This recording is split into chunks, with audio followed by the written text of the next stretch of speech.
Happiness is your nature. It is not wrong to desire it. What is wrong is seeking it outside when it is inside. When you wish good for others, good things come back to you. This is law of nature.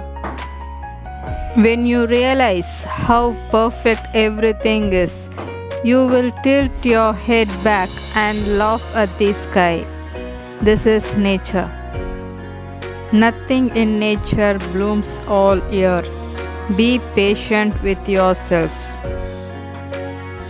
Once you know the nature of anger and joy is empty, and you let them go, you free yourself from karma. We are shaped by our thoughts. We become what we think.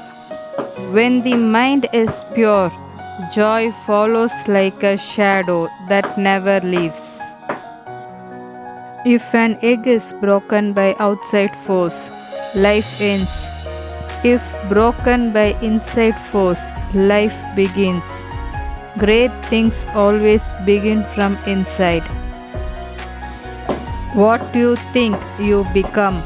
What you feel, you attract. What you imagine, you create. This is nature.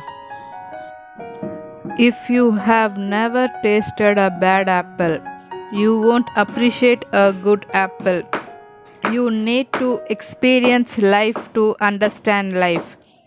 Thank you for watching. Stay blessed.